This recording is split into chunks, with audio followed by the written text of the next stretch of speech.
తెలంగాణ గడ్డ గర్వించేలా కేంద్ర ప్రభుత్వం సూపర్ న్యూస్ చెప్పింది. తెలుగు ముద్దు బిడ్డ మాజీ ప్రధాని దివంగత నేత పివి నరసింహారావుకు భారతరత్నను ప్రకటించింది.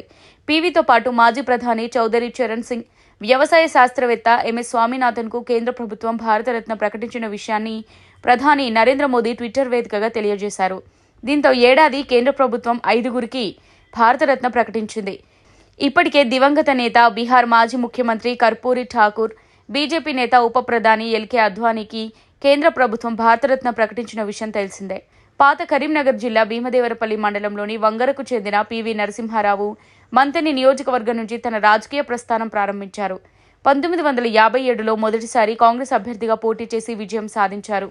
తర్వాత 1962, 67, 72లో వరుసగా విజయం సాధించారు. ఎమ్మెల్యేగా రెండోసారి గెలిచిన తర్వాత పివికి మంత్రిగా అవకాశం వచ్చింది. 9 ఏళ్ల పాటు న్యాయ, సమాచార, వైద్య, దేవాదాయ శాఖల మంత్రిగా పనిచేశారు. 1971లో జరిగిన పరిణామాలతో పివిని కాంగ్రెస్ అధిష్టానం ఉమ్మడి ఆంధ్రప్రదేశ్ ముఖ్యమంత్రిగా నియమించింది. 2 సంవత్సరాల పాటు ఆ పదవిలో కొనసాగిన ఆయన తర్వాత రాష్ట్ర రాజకీయాలకు గుడ్ బై చెప్పారు. 1977లో హన్మకొండ లోక్సభ స్థానం నుంచి పోటీ చేసి కేంద్ర రాజకీయాల్లో అడుగుపెట్టారు. 1980లో జరిగిన ఎన్నికల్లో మరోసారి ఇదే నియోజకవర్గం నుంచి ఎంపీగా గెలుపొందారు.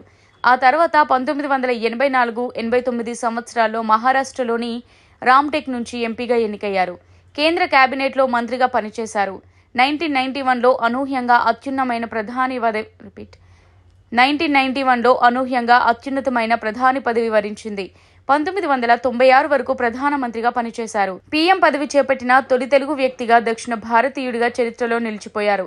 నిశ్శబ్దంగా దేశానికి మేలు చేసిన ప్రధానిగా నిలిచిన పివికి నేడు భారతరత్న పురస్కారాన్ని అందించి భారత జాతి గర్వించేలా చేసింది మోదీ సర్కారు.